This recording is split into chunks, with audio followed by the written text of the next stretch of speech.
এই লোকটা গত 9 মাস ধরে এই এয়ারপোর্টে আটকা পড়ে আছে।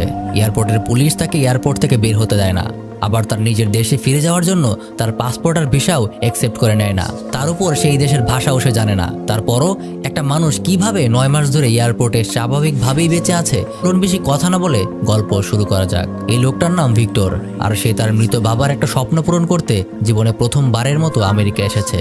তার নিজের দেশের নাম কার্কোজিয়া। যখন সে এসে এই দেশে পৌঁছায় ততক্ষণে তার নিজের দেশের ভেতরে সিভিল ওয়ার অর্থাৎ গৃহযুদ্ধ শুরু হয়ে গেছে। তাই আমেরিকান সরকার সেই দেশের স্বীকৃতিও তুলে নিয়েছে। আমেরিকার কাছে আপাতত কার্কোজিয়ার কোনো স্বীকৃতি নেই। তাই এয়ারপোর্টে ল্যান্ড করার পর সে যখন তার ভিসা পাসপোর্ট দেখায়, সেখানে অফিসার দেখে সেটা রিজেক্ট হয়ে গেছে।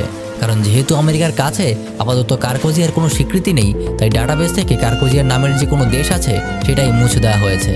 তাই এখন তার ভিসা পাসপোর্টের কোনোই মূল্য নেই। এটা দেখে এয়ারপোর্টের সিকিউরিটি অফিসার ব্যাপারটা বুঝতে পেরে ফোন করে তার সিনিয়র অফিসারদেরকে ভিক্টরের সিচুয়েশনটা বলে।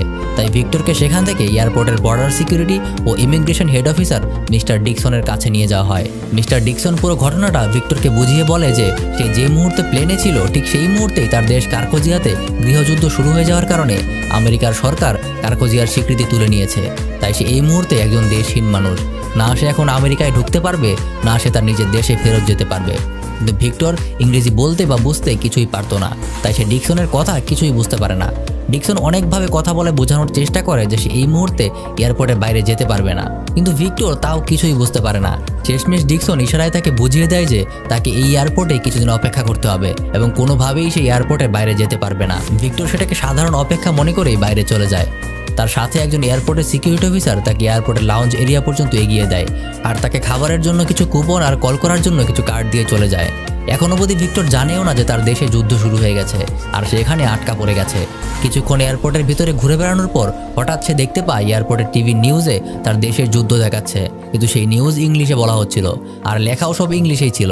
তাই ভিক্টর পুরোপুরি বুঝতে পারে না যে আসলে টিভিতে তার দেশ নিয়ে কি বলা হচ্ছে।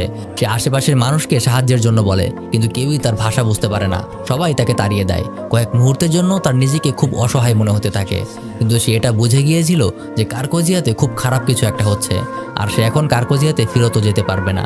সে দ্রুত গিয়ে সিকিউরিটি অফিসারের দেওয়া কলিং কার্ড দিয়ে তার বাড়িতে ফোন করার চেষ্টা করে, কিন্তু সেই কার্ডে সবকিছু ইংরেজিতে লেখা ছিল, তাই সে কিছুই বুঝতেও পারে না। সে আশেপাশের অনেকের কাছেই সাহায্য চায়, কিন্তু কেউ তার কথা বুঝতেও পারে না যে সে আসলে কি চাইছে। সে কি করবে কিছু বুঝতে না পেরে বসে বসে তার খাবারের কুপনগুলি দেখতে থাকে। তার ঠিক পাশেই একজন তার সুটকেস লাগাতে পারছে না দেখে সে তাকে হেল্প করতে যায়, কিন্তু সেই মুহূর্তে তার খাবারের কুপনগুলি বাতাসে উড়ে যায় আর এয়ারপোর্টের ক্লিনার মিস্টার গুপ্তা তখন সেগুলোকে ময়লা মনে করে তার ডাস্টবিনে তুলে ফেলে।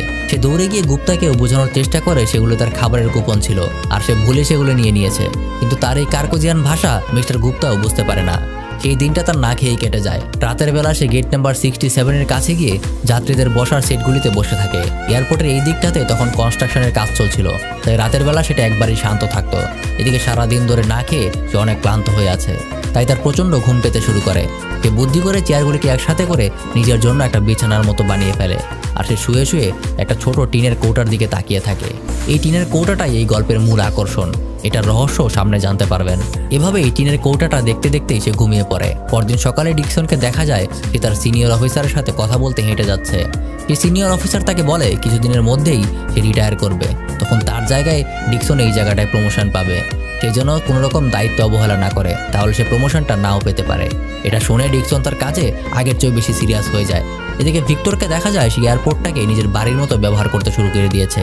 এয়ারপোর্টের বাথরুমে গিয়ে সে গোসল করে, টাওয়েল পরে এয়ারপোর্ট দিয়ে হেঁটে বেড়ায়। সিসি ক্যামেরাতে ভিক্টরের এই কাজ দেখে ডিকসন আর সেই সিকিউরিটি অফিসারটা একদম অবাক হয়ে যায়। তারা আশা করেছিল ভিক্টর হয়তো আইন ভেঙে এয়ারপোর্ট ছেড়ে পালিয়ে যাবে। ভিক্টরের দিকে গোসল সেরে ভালো কাপড় চোপড় পরে নিজের পাসপোর্ট আর ভিসা নেওয়ার জন্য টরেস নামের এক অফিসারের কাছে যায়। টরেস তাকে একটা সবুজ ফর্ম দেখিয়ে বলে এটা পূরণ করে তাকে দেওয়ার জন্য। এই ফর্ম ছাড়া সে কোনো ইনফরমেশন